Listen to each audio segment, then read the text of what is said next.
जय हिंद, मैं ललित चौहान, स्नोपीडिया में आपका स्वागत करता हूँ। कल भारत सरकार ने अपने नागरिकों को ईरान और इज़राइल की यात्रा पर जाने के लिए मना किया है। इसके साथ ही भारत इसके साथ ही भारत सरकार ने भारतीय श्रमिकों को इज़राइल जाने की अनुमति भी मना कर दी है।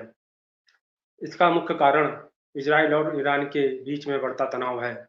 ईरान और इज़राइल के बीच में यह तनाव क्यों उत्पन्न हुआ? इसका कारण 1 अप्रैल को इज़राइल द्वारा सीरिया की राजधानी दमिश्क में ईरानी दूतावास पर किया गया हमला था, जिसमें ईरान के जनरल सहित 7 सैन्य अधिकारी मारे गए। ईरान को इस हमले का शक इज़राइल पर है। इज़राइल सीरिया की राजधानी दमिश्क में ऐसे हमले इसलिए करता है क्योंकि हिजबुल्लाह और हमास के आतंकी वहां पे शरण पाए हुए हैं।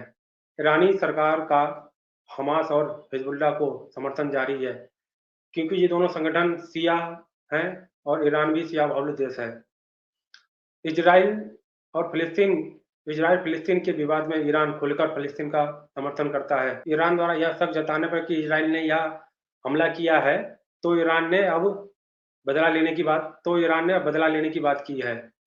इजराइल ने इजराइल ने आशंका को भांपते हुए अपनी सैन्य तैयारियों को तेज कर दिया है।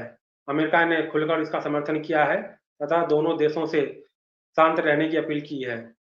रूस, चीन और जर्मनी, फ्रांस, इंग्लैंड ने ईरान और इजराइल को संयम बरतने को कहा है।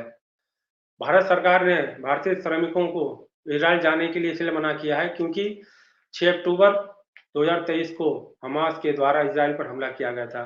इजराइल में अधिकतर श्रमिक जो कार्यरत थे वो फिलिस्तीनी थे। इस हमले के बाद सभी फिलिस्तीनियों को वहां से निकाल दिया गया। इजराइल की आवश्यकता को पूरा करने के लिए इजराइल की सरकार ने भारत सरकार से 1 लाख मजदूरों को मांगा था। भारत सरकार ने भारतीय श्रमिकों के पहले दल जो कि 64 सदस्यीय दल था, उसको पिछले महीने भेजा था, जबकि 6,000 श्रमिकों का दल मई में जाने को तैयार था।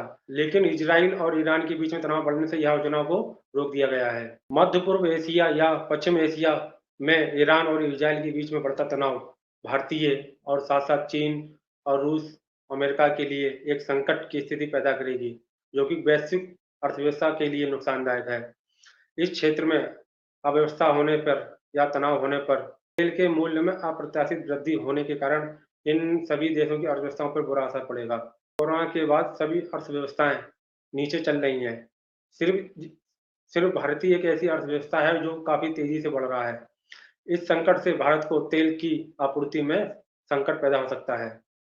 भारत सरकार इन दोनों देशों के बीच में सामंजस्य या संयम बरतने की बात कह रही है।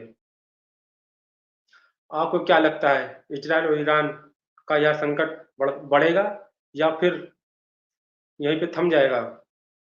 इससे पहले ईरान के अंदर अफगानिस्तान और पाकिस्तान ने हमला किया था। उसके बदला ईरान ने बदला लेते हुए पाकिस्तान और अफगानिस्तान में हमला किया था। अभी हाल ही में ईरान ने पाकिस्तान के बलूचिस्तान प्रांत में हमला किया। पाकिस्तान ने भी ईरान के पाकिस्तान से लगते इलाके में अपना हमला किया था। वर्तमान स्थिति में ईरान के अपने पड़ोसी देशों से संबंध काफ़ी खराब हो गए हैं।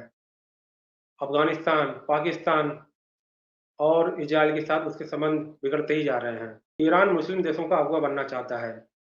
इस वजह से वह कई मुस्लिम देशों को उकसाता रहता है और इस क्षेत्र में तनाव पैदा करता रहता है। आपको यह जानकारी कैसी लगी? मुझे कमेंट में लिखकर बताएँ। वीडियो को वीडियो को लाइक करें, शेयर करें और सब्सक्राइब ज़रूर करें।